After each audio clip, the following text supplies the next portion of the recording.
வணக்கம். செங்கத்தில் நீட் தேர்வின் அச்சத்தால் உயிரை மாய்த்து கொண்ட மாணவ மாணவிகளுக்கு மெழுகுவர்த்தி ஏத்தி அஞ்சலி செலுத்திய அதிமுகவினர்.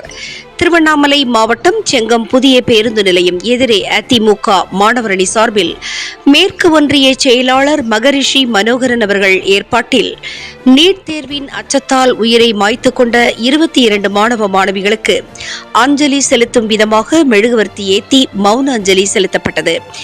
இதில் சிறப்பு அழைப்பாளராக கலந்து கொண்ட முன்னாள் அமைச்சரும் கலசப்பாக்க சட்டமன்ற உறுப்பினருமான அகிரி கிருஷ்ணமூர்த்தி அவர்கள் பேசுகையில் 2021க்கு முன்னதாக நடைபெற்ற தேர்தலில் மக்கள் மத்தியில் திமுக தலைவர் மு.க. ஸ்டாலின் அவர்கள் 525 வாக்குறுதிகளை கொடுத்ததாகவும், திராவிட முன்னேற்றக் கழகம் ஆட்சி அமைந்தவுடன் முதல் கையெழுத்து நீட் தேர்வை ரத்து செய்வதுதான் என கூறியதாகவும், ஆட்சி அமைந்து 4.5 ஆண்டுக்கு மேலாகியும் சொல்லியபடி அவர்களால் நீட் தேர்வை ரத்து செய்ய முடியாத காரணத்தினால் தமிழகத்தில் இதுவரை 22 மாணவ மாணவியர்கள் தங்களுடைய உயிரை பலி கொடுத்துள்ளதாகவும், மேலும் நிறைவேற்ற முடியாத பொய்யான வாக்குறுதிகளை தந்து மக்களை ஏமாற்றி வாக்குகளை பெற்று முதலமைச்சராக பொறுப்பேற்றிருக்கும் மு.க. ஸ்டாலின் அவர்கள் முதல்வர் பதவியை ராஜினாமா செய்ய வேண்டும் என கோரிக்கை விடுத்தார்.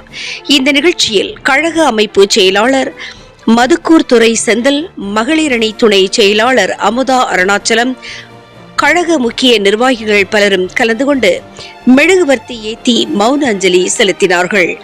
தினமுகம் எக்ஸ்பிரஸ் செய்திகளுக்காக மண்டல தலைமை செய்தியாளர் டி. குருபரன் மற்றும் ஐயம்மாள். மு.க. ஸ்டாலின் முதலமைச்சராக இன்றைக்கு ஏறக்குறைய 4.5 ஆண்டு காலம் முடிந்திருக்கிறது. நாங்கள் ஆட்சிக்கு வந்தால் எங்களுடைய முதல் கையெழுத்து நீட் தேர்வை ரத்து செய்வதுதான் என்று சொன்னார். சொல்லி ஏறக்குறைய 4.5 ஆண்டுகள் முடிந்திருக்கிறது. நீட் தேர்வை ரத்து செய்வதற்கான ரகசியம் எங்களுக்கு தெரியும் என்று சொன்னார். நீட் தேர்வை ரத்து செய்வதற்கான சூட்சுமம் எங்களுக்கு தெரியும் என்று சொன்னார்கள்.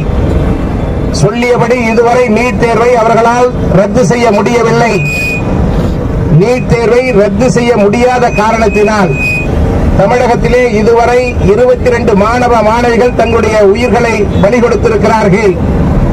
மு.க. ஸ்டாலின் அவர்கள் சொன்ன பொய்யான வாக்குறுதியின் காரணமாக, நிறைவேற்ற முடியாத வாக்குறுதியை தந்து மக்களை ஏமாற்றி வாக்குகளை பெற்று முதலமைச்சராக பொறுப்பேற்றிருக்கிற மு.க. ஸ்டாலின் அவர்களே, உங்களால் நிறைவேற்ற முடியவில்லை என்ற காரணத்திற்காக மக்கள் மத்தியிலே நீங்கள் மன்னிப்பு கேட்டு உங்களுடைய ராஜினாமாவை செய்ய வேண்டும் என்ற இந்த நேரத்தில் நாங்கள் இந்த கண்ணீர் அஞ்சலியின் மூலமாக நாட்டு மக்கள் மத்தியிலே நீங்கள் மன்னிப்பு கேட்டு உங்கள் முதலமைச்சர் பதவியை நீங்கள் ராஜினாமா செய்ய வேண்டும் என்ற கோரிக்கையை இந்த நேரத்திலே விடுத்து, இன்னும் 6 மாத காலத்திற்கு உள்ளாக தமிழகத்திலே தேர்தல் தேதி அறிவிக்க இருக்கிறது. அந்த தேர்தலில் அனைத்து இந்திய அண்ணா திராவிட முன்னேற்ற கழகத்துடைய பொதுச் செயலாளர், மாட்சிமை மிகுந்த நம்முடைய முன்னாள் முதலமைச்சர் அண்ணன் எடப்பாடியாருடைய தலைமையிலே வலிமையான ஒரு கூட்டணி அமைய இருக்கிறது.